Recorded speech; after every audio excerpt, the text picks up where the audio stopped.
The morning light filtered through the workshop windows of StarField Optics.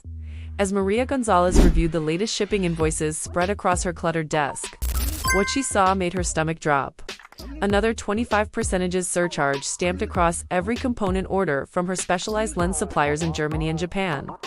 The Toronto-based entrepreneur had built her precision optics company over 15 years, crafting custom telescopes and camera equipment for astronomy enthusiasts and professional photographers.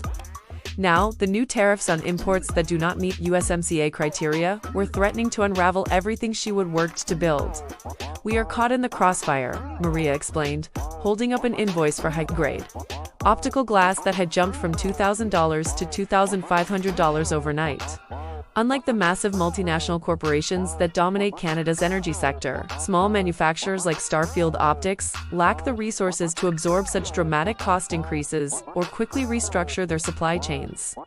The specialized nature of her business means she cannot simply switch to North American suppliers. The precision components she needs are only manufactured by a handful of companies worldwide, most of them overseas.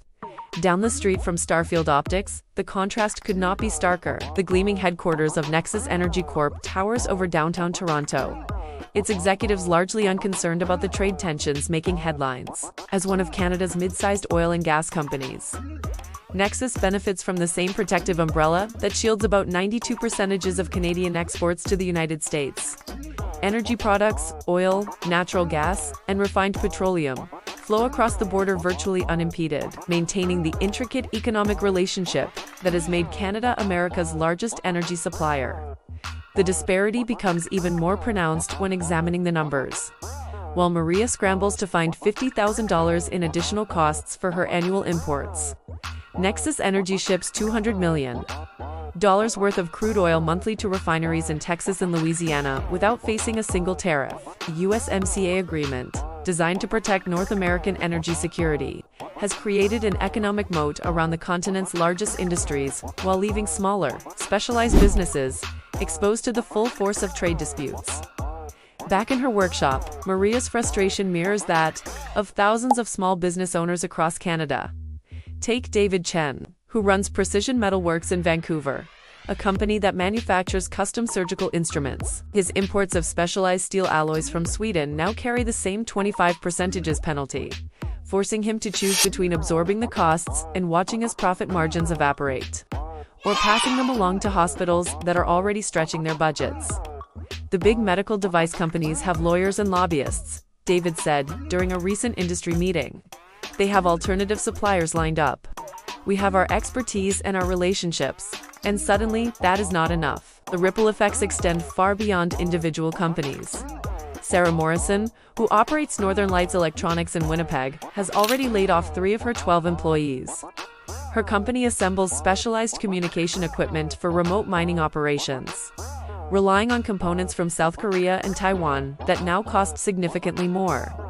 Meanwhile, the mining companies themselves, the giants like Barrick Gold and Teck Resources, continue shipping billions of dollars in minerals and metals across the border without additional tariffs. Their operations deemed too critical to the North American supply chain to disrupt. The irony is not lost on business owners like Maria. Canada's oil sands produce over 3 million barrels daily for the American market, a flow worth roughly $300 million per day that continues uninterrupted. This energy trade represents the backbone of the Canada and U.S. economic relationship, accounting for nearly 20% of all American oil consumption. The stability of this massive exchange underscores how certain industries have essentially become too big to tariff, while smaller players face the full brunt of protectionist policies. For companies like StarField Optics, adaptation strategies are limited and expensive. Maria has considered establishing a partnership with a US-based distributor to technically make her products North American, but the legal and logistical complexities could take years to implement. She is also exploring whether some of her precision work could qualify under specific USMCA exemptions. But the regulatory maze requires expertise she cannot afford. The big companies have entire departments for this, she notes. "I have me, my accountant, and a lawyer.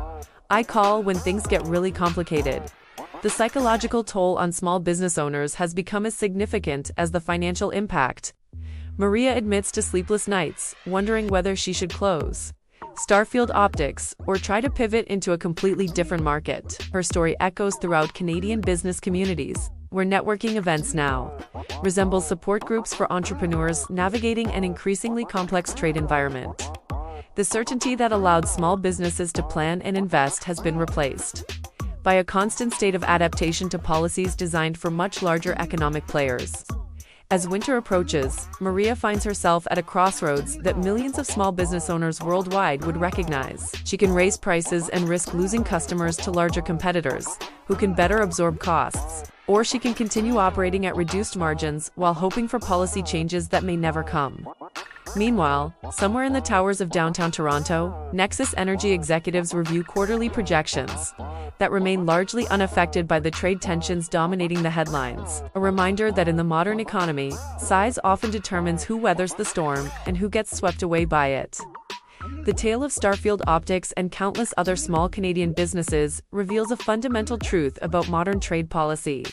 The same rules that barely register for billion-dollar energy giants can devastate the entrepreneurs who form the backbone of local economies.